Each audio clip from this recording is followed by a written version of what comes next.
మళ్ళీ మోడీని రేవంత్ రెడ్డి ఇంత తొందరగా కలిసి ఆయనతో మాట్లాడటానికి అవకాశం ఎవరి ద్వారా జరిగింది?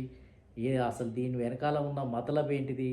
అనేది ఇది ఒక పెద్ద చర్చనీయాంశమే. ఇంకొక ఆశ్చర్యకరమైనటువంటి విషయం ఏంటిది అనంటే, అసలు ఎప్పుడు ప్రధానమంత్రి మోడీని కలిసినా బట్టి విక్రమార్క గారిని వెంటబెట్టుకొని కలిసే పరిస్థితి ఉండేది. ఎందుకనంటే ఈ రేవంత్ రెడ్డి గారి మీద ఈ కాంగ్రెస్ పార్టీకి ఒక అనుమానం ఉంది. ఎందుకనంటే ఈయన ఎప్పటికైనా మళ్ళీ బీజేపీ సరసన వెళ్ళిపోతాడా అనేది మొదటి నుంచి వాళ్ళకు ఒక భయం వెంటాడుతుంది. కాబట్టి గతంలో మోడీ గారిని కలిసినప్పుడు మరి ఇద్దరు వెళ్ళి కలిసి మాట్లాడి రావటం జరిగింది. కానీ ఈసారి బట్టి విక్రమార్క గారు లేకుండానే సపరేట్గా మోడీ గారితోటి సడన్గా ఇంటర్వ్యూ లభించటం, గంట సేపు మాట్లాడటం, ఏదో మోడీ మరి ఈయనకేదో సజెషన్స్ ఇచ్చినట్టుగా బయటికి తప్పుడు లీకేజీ ప్రచారాలు రావటం, ఇవన్నీ చూస్తూ ఉంటే ఏదో జరుగుతుందేమో అని అనిపిస్తుంది. ఎందుకంటే రాజకీయ అవగాహన ఉన్న వాళ్ళకి ఎవరికైనా ఇవి సడన్గా రాహుల్ గాంధీ గారిని కలిసిన కొద్ది రోజుల తర్వాతనే మరి మోడీ గారిని కలవటం, మోడీ గారిని అసలు నువ్వు బీసీనే కాదు అని చెప్పి విమర్శించినటువంటి వ్యక్తికి వెంటనే అపాయింట్మెంట్ దొరకటము అనేది కూడా విస్మయం కలిగిస్తుంది. మొత్తానికి ఏదో కాంగ్రెస్ పార్టీలో, తెలంగాణ కాంగ్రెస్ పార్టీలో ఏదో జరుగుతూ ఉంది. జరగరాని విషయాలే ఏదో నివురుగప్పిన నిప్పులాగా ఉన్నాయి. ఉత్తమ్ కుమార్ రెడ్డి, కోమటిరెడ్డి లాంటి వాళ్ళు, పొంగులేటి శ్రీనివాసరెడ్డి లాంటి వాళ్ళు అసలు మౌనంగా ఉంటున్నారు. నివురుగప్పిన నిప్పులాగా ఎవరు ఏం మాట్లాడకుండా ఉంటున్నారు. కాబట్టి ఇక్కడ తెలంగాణ కాంగ్రెస్ పార్టీలో జరగకూడని విషయాలే జరుగుతున్నాయా అనేది ఒకటి అనిపిస్తూ ఉంది.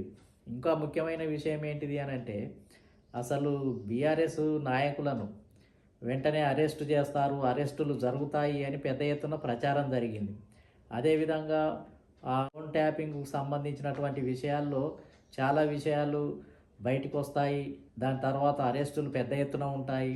చాలా పెద్ద ఎత్తున ఏందనంటే బీఆర్ఎస్కు డ్యామేజ్ జరగబోతుంది అని ప్రచారం చేయటం జరిగింది. కాళేశ్వరం ప్రాజెక్టుకు సంబంధించి అనేక విషయాలు బయటికి రావటం జరిగింది. కేటీఆర్కు సంబంధించి అరెస్టులు జరగబోతున్నాయి, ఇంకా రేపో మాపో అని పొంగులేటి శ్రీనివాసరెడ్డి గారు పదే పదే మరి చెప్పటం జరిగింది. సడన్గా ఎప్పుడైనా జరగవచ్చు అని రాష్ట్ర ప్రజలంతా కూడా అనుకుంటున్నారు, ఎదురు చూస్తున్నారు.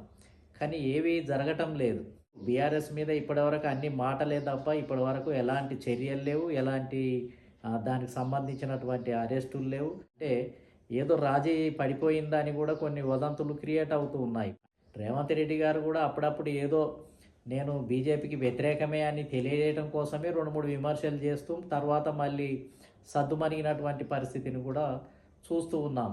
అంటే ఏది సీరియస్గా లేదు, ఇవన్నీ పైకి ఊరికనే చెప్తూ ఉన్నారు, లోపల జరిగే పరిణామాలు వేరుగా ఉంటున్నాయి. కాబట్టి ఇదంతా ఏదో దోబూచులాటలాగా కనిపిస్తూ ఉంది. అంటే రేవంత్ రెడ్డి గారికి ఒక విషయం అర్థమైనట్టుంది. ఎవరితోటి వైరుధ్యము లేకపోతే ఘర్షణ ధోరణిని అవలంబించకుండా కనపడ్డ వాళ్ళందరికీ కూడా మరి సర్దుబాటు ధోరణితోటి, రాజీ వైఖరితోటి నేను మీ మనిషినే అనే విషయాన్ని ప్రతి ఒక్కరికి చెప్తున్నట్టుగా కనిపిస్తూ ఉంది. బీఆర్ఎస్ కూడా వాళ్ళతోటి కూడా అంతర్గతంగా కొన్ని విషయాలలో రాజీ పడ్డట్టుగా కూడా బయట ఒక ప్రచారం జరుగుతూ ఉంది. అదేవిధంగా బీజేపీ వాళ్ళకు కూడా కలిసినప్పుడు నేను మీ మనిషినే, ఎప్పటికైనా నేను ఇక్కడ ఉండేటోని కాదు, ఏదో ఒక సమయంలో ఖచ్చితంగా నేను రావాల్సిందే అని వాళ్ళతోటి సామరస్యంగా ఉండటానికి ప్రయత్నం చేస్తున్నాడు. కాబట్టి ఇటు కాంగ్రెస్ పార్టీలో ఉన్న రాహుల్ గాంధీ తోటి కూడా ఉన్నంతకాలం నేను మరి రాహుల్ గాంధీకి విధేయుడనే, కాంగ్రెస్ పార్టీకి విధేయుడనే అని చెప్పుకోవటం కోసం కూడా మళ్ళీ నానా రకాల తాపత్రయం పడుతూ చేయగలిగినవన్నీ చేస్తూ మళ్ళీ రాహుల్ గాంధీ దగ్గరికి వెళ్ళి వినయంగా ఉంటూ మళ్ళీ నేను రాహుల్ గాంధీ గారి మాట వింటాను అని చెప్పి మళ్ళీ ప్రకటించటం. రేవంత్ రెడ్డి గారు ఒక రకంగా చెప్పాలి అని అంటే 4 స్తంభాల ఆటలాగా ఉంది. అంటే ఒకవైపు బీఆర్ఎస్ తోటి బయటికి గాంభీరంగా మాట్లాడుతూ మళ్ళీ మెతక వైఖరి దాన్ని సాగదీస్తూ అరెస్టులు కాకుండా మళ్ళీ మెతక ధోరణి చేస్తూ వాళ్ళతోటి కూడా సామరస్యంగానే ఉంటున్నట్టుగా ఒక ధోరణి కనిపిస్తూ ఉంది. మరొక ధోరణి బీజేపీ తోటి కూడా మళ్ళీ వాళ్ళను తిట్టినట్టుగానే, వాళ్ళ మీద వ్యతిరేకత ఉన్నట్టుగానే మళ్ళీ పైకి కొన్నిసార్లు కనిపిస్తూ ఏనాటికైనా బీజేపీ మనిషినే అన్నట్టుగా అనుకునేటట్టుగా ఒకటి కనిపిస్తూ ఉంది. ఆ కాంగ్రెస్ పార్టీలో ఉన్న ముఖ్య నాయకులందరితోటి కలగలుపుగా ఉన్నట్టుగా ఉంటూ మళ్ళీ ముఖ్యమంత్రిగా ఈ 5 సంవత్సరాలు పూర్తి చేయటానికి మళ్ళీ అందులో వాతావరణాన్ని కూడా సృష్టించుకుంటున్నట్టుగా కనిపిస్తూ ఉంది. మళ్ళీ చంద్రబాబు నాయుడు తోటి కూడా మళ్ళీ సంబంధాలను సాధారణ సంబంధాలనే మెయింటైన్ చేస్తూ ఉంటున్నాడు.